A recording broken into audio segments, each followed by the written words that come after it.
বুঝলেন? দেখো বন্ধুরা, এইটা হচ্ছে ক্যাপাসিটার। এই ক্যাপাসিটারটা কম্প্রেসারের মধ্যে আউটডোর এসিতে লেগে থাকে, কম্প্রেসারটা হাই ভোল্টেজ করে চালানোর জন্য, ঠিক আছে? তো এই ক্যাপাসিটারটা মেশিনের মধ্যে ভালো আছে না খারাপ আছে আমরা কি করে চেক করব, ঠিক আছে? তো প্রথমে দেখতে হবে মেশিনে যদি কম্প্রেসার স্টার্ট হচ্ছে না, তোরা অ্যাবনর্মাল সাউন্ড আসছে, তাহলে আগে ক্যাপাসিটারটা খুলে অবশ্যই এই দুটো যে পয়েন্ট দেখতে পাচ্ছ সেপারেটলি পয়েন্ট, মেশিন থেকে খোলার পর অবশ্যই এই দুটোকে শর্ট করবে। কেন শর্ট করবে? কেননা এইখানে ভোল্টেজটা স্টোরেজ করে রাখে, নাহলে তোমরা যদি এর ওপরে হাতটা দাও তাহলে কিন্তু শর্ট খেতে পারো, রাইট? দেন এখানে আগে দেখতে হবে ক্যাপাসিটার ফিচার্স কী আছে। ফিচার্স মানে কি এটা কত এমএফডি ক্যাপাসিটার। দেখো এখানে লেখা আছে 40 ইউএফ, ঠিক আছে? এটা মাইক্রোফ্যারাড ক্যাপাসিটার 40 এমএফডি। তারপরে দেখো একটুখানি ফোকাস করো, এখানে লেখা আছে ±5%। মানে এটা কি আছে আমি পরে বোঝাবো, আগে চেক করব কি করে ক্যাপাসিটারটা ভালো আছে না খারাপ আছে আমরা চেক করে দেখো, ঠিক আছে? এটা ডিজিটাল ক্ল্যাম্প মিটারে আমরা চেক করব, ঠিক আছে? প্রথমে দেখে নেবে ডিজিটাল ক্ল্যাম্প মিটারে যে এই যে সাইনটা আছে, ঠিক আছে? এই সাইনটা হচ্ছে তোমার ক্যাপাসিটারের সাইন, ঠিক আছে? তো আমরা যদি খাতায় দেখি এই দুটো যদি লাইন থাকে ক্যাপাসিটার, এটা হচ্ছে ক্যাপাসিটারের সাইন, রাইট?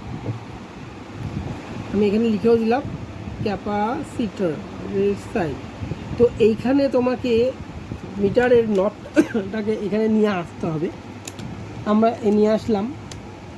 দেন দেখো এইখানে অন্য কিছু আসছে, এনএফের অপশান আসছে না, তো সিলেক্ট করে আমাকে আগে এনএফের কাছে নিয়ে যেতে হবে। দেখা যাচ্ছে এনএফ দেখা যাচ্ছে। তো এখানে এবার আমরা এটাকে ধরলাম, আর এই একটা প্রপ দিয়ে এই দুটো মধ্যে একটা এর মধ্যে আর একটা এর মধ্যে এটা কিছুক্ষণ আমরা হোল্ড করলাম। দেখো ক্যাপাসিটারটার ভ্যালুয়েশন আসছে 39.98, রাইট? 39.98। একটু ভালো করে চেপে ধরবে, নাহলে ফ্ল্যাকচুয়েটিং করবে। বা দেখাচ্ছে 39.6098, ঠিক 39.98। তো আমরা চেক করে নিলাম।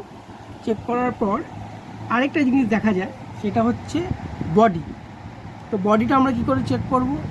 বডিটা একই জায়গায় রেখে আমি কোনো রেজিস্ট্যান্সে দিলাম, কিলো ওহম বা মেগা ওহমসে। এখানে একটা প্রপ রাখলাম, যে কোনো জায়গাটা প্রপ লাগিয়ে বডির সাথে আমরা জাস্ট কম্প্রেসার যেভাবে চেক করে বডি, আমরা তার সাথে জাস্ট এটাকে ঘষবো। যদি বডি থাকে, তো এটা দেখালাম কেন, এই দেখো এখানে রেজিস্ট্যান্স আসছে, কিন্তু এটার মধ্যে কোনো রেজিস্ট্যান্স আসছে না বা সংযোগ নেই। যদি সংযোগ থাকতো তাহলে এই ক্যাপাসিটারটা কিন্তু খারাপ হতো, আমরা মানতাম এটা খারাপ আছে, রাইট? তো আমরা কত এমএফডি পেয়েছিলাম? 39.98 ইউএফ, রাইট? তাহলে এই যে কতক্ষণ আগে আমি বললাম না যে 40 এমএফডি ±5%, রাইট? তাহলে আমায় কি করতে হবে? তার মানে আমাকে বুঝতে হবে যদি আমার 40 এমএফডি ক্যাপাসিটার থাকে, রাইট, তাহলে +5% যদি বেশি হয় তাতেও আমার ক্যাপাসিটার ওকে। তার মানে আমার +5% কত? 40-এ 4 × 5 = 20, মানে 2। 40 + 2 যদি 42ও দেখাতো তাহলে ওকে থাকতো। আর যদি -5% যদি 38ও থাকতো, 40 - 2 তাহলে 38 থাকতো, তাহলে এটা ওকে থাকবে, রাইট?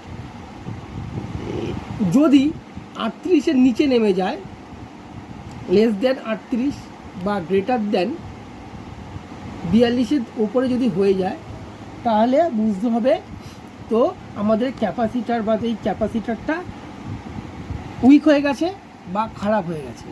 এছাড়াও এই ক্যাপাসিটারটা খারাপ আরোভাবে বোঝা যায়, সেটা হচ্ছে কোনো কোনো ক্যাপাসিটার দেখবে এই বডির মাঝখানটা ফুলে গেছে, রাইট? যদি ফুলেও যায় তাতেও কিন্তু এই ক্যাপাসিটারটা খারাপ। তো অবশ্যই বন্ধুরা চেক করবে যে কিভাবে ক্যাপাসিটারটা চেক করলাম। যদি ভিডিওটা ভালো লাগে তাহলে লাইক শেয়ার করে রাখবে আর চ্যানেলটা সাবস্ক্রাইব করে রাখবে।